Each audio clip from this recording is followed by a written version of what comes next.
Okay, here we are at Qumran. This is going to be a very amazing tour of the place of the Dead Sea Scrolls. So enjoy me on this journey. We're going to take you through the site here at Qumran and the amazing people that lived here and show you some views of the area. So I hope you enjoy. Okay guys, very exciting. We are in the Dead Sea Scrolls and we have something called the scribe's room. I can't tell you how exciting this is. And they shall answer in the rule according to his rank and his brothers in the law for the judgment, for the purity, and for the placing of his possessions in common, and his vice will be for the community as well for judgment. So they have here a scribe table. Let's see, I can kind of sit here to give you a sense of a little bit of what this table looks like to scale. The writing of the scrolls. And this is a overlay of the area. And here we have a scroll, let's see, the community rule scroll. And these are the laws of the community, which we'll look at a little bit as we go. Here we have, guys, a mikveh. If you don't know what a mikveh is a place of ritual bathing. And try to get you a little better view. We saw many of these in the Ophel, and you'd walk down to be full of water, and they would do this quite often. Here we have a large cistern, and there are other like aqueducts that you can see running here, and other you can see there, you can see ritual bath. So there's another mikveh heading down just here.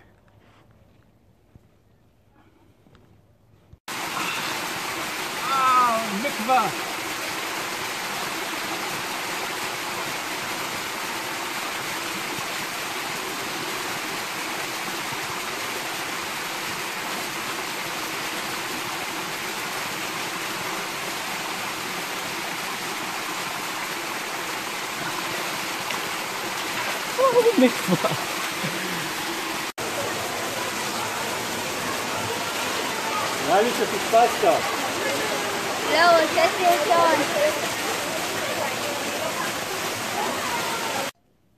Here we have one of the things that was in the community was treasury rooms, but after he has entered the council of the community, he shall not have any share or property of the congregation. So they held all things in common, and they, after 1 year, would give all their possessions to the community, and they lived in common.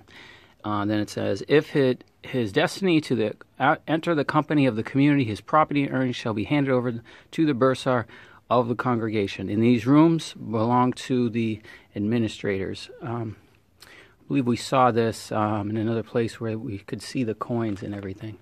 But these are the treasury rooms. So they patterned this community after the temple. The temple also had treasury rooms and other things.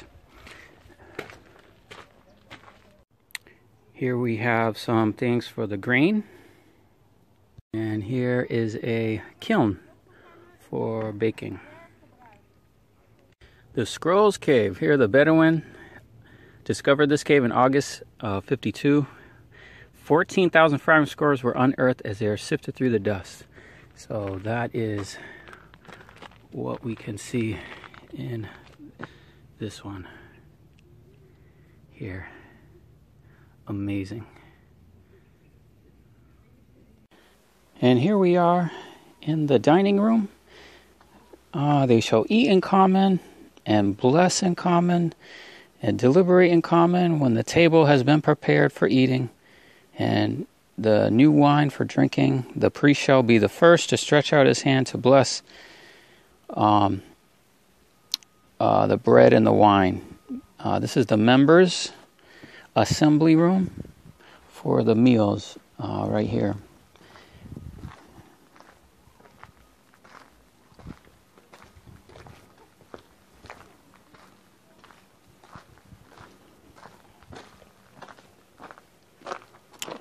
look back, that's the space. So this is the assembly dining room. Guys, based on the size of this room, everyone would assemble for the meals, and the estimated number of people that would fit in the room would be 120. And that's the approximate size of the community. Here we have the scribe room, and the photograph is showing 2 stories. In this room, plastered mud brick benches and tables were discovered, along with 3 ceramic and metal inkwells, attest to the fact that the scribes who copied the scrolls sat here. And when the Roman army approached Qumran in 68 CE, the scribes placed the scrolls in enclave jars and hid them in the caves that we saw. So this room is the scribes room.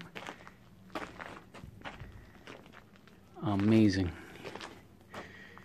And if we look closely here, you can see the way the scrolls are placed in rolls and then placed in jars and hidden. And here we have the potter's workshop. This area here. And next to it, another large cistern.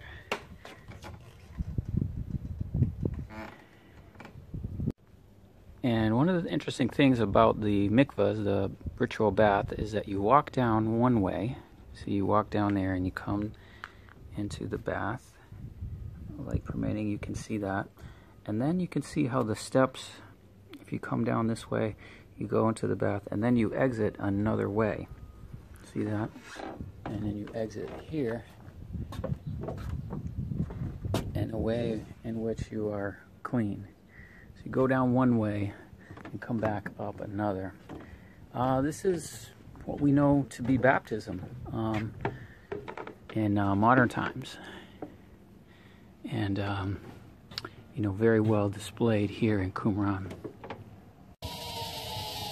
And while doing our tour, sorry, our camera's acting a little weird, we have sirens going off.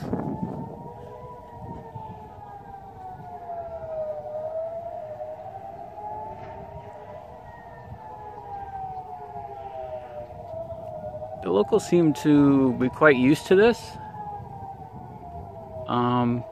but you never really know what's going on, just sirens go off.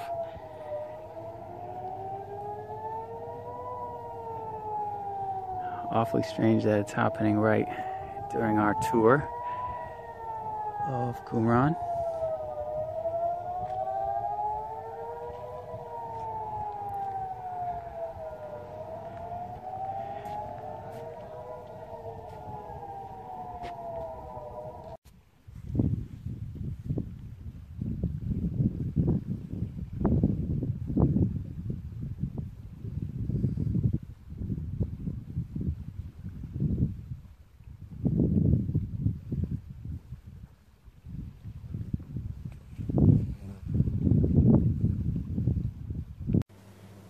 Guys, as we go through the park, this is the park here, and this is the area in the mountains.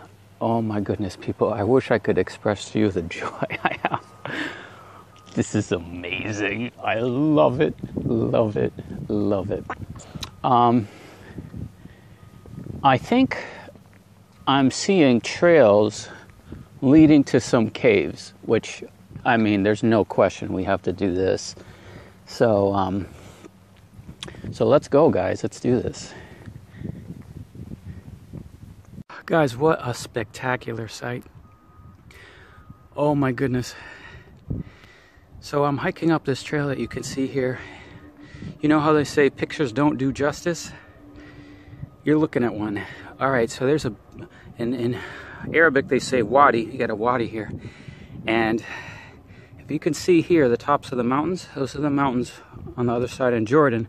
And right here is the Dead Sea. And we can see a little better the Dead Sea over here. Okay, and there's farming.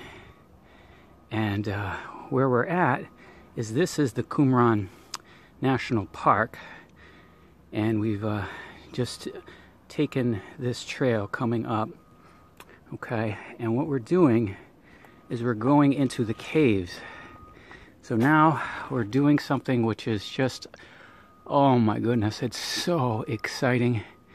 Here is, I believe, one of the caves we're walking up, and to think this is where the Dead Sea Scrolls were found, in caves like this. We'll see what we can find, but what a stunning view. What a amazing place. Okay, here we are in the cave. Amazing views, amazing. Here we have a nice view of the park here and Qumran ruins. Sundial over there, and here is the Dead Sea, and you can see this is the northern part of the Dead Sea.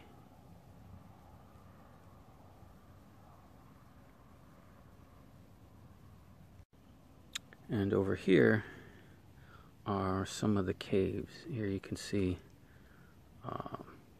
decent sized cave there, and you can see many caves over on the mountain on the other side where the scrolls were hidden. Another interesting thing of note is that Qumran is right here, as you can see, the ruins, and we have the Dead Sea, and up this way is Jericho. And it was outside of Jericho that the captain of a host appeared to Joshua and said, "Take off your shoes and the soles of your feet, because this is holy ground." It's quite interesting that that happened over there, and just here is Qumran. Another nice example of the caves.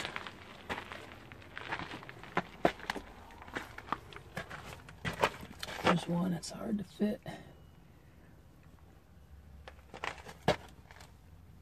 Now we have the replica sundial here at Qumran, and you can see it's of course not original.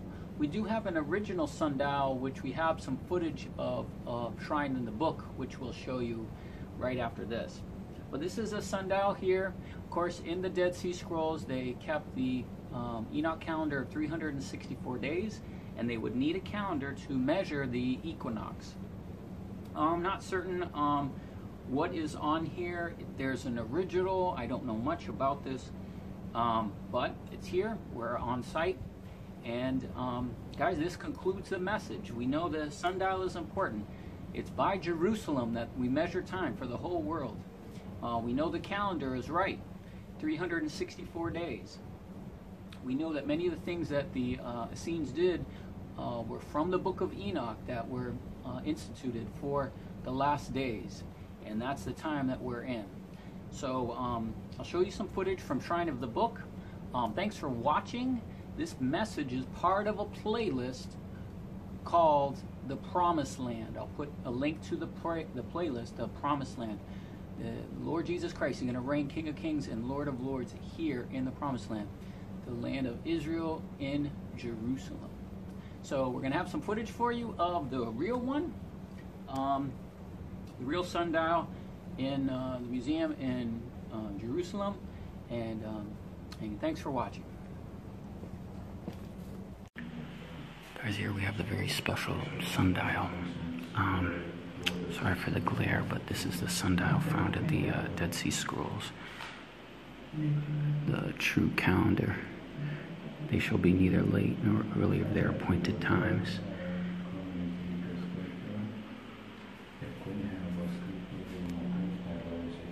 This is amazing. So back there is Qumran, and you can see all that stuff there is the park. And I just walked all this way, the Dead Sea, and here we are.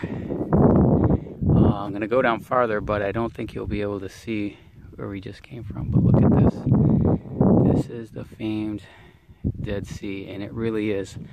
going back many, many kilometers, many miles of where the sea used to be.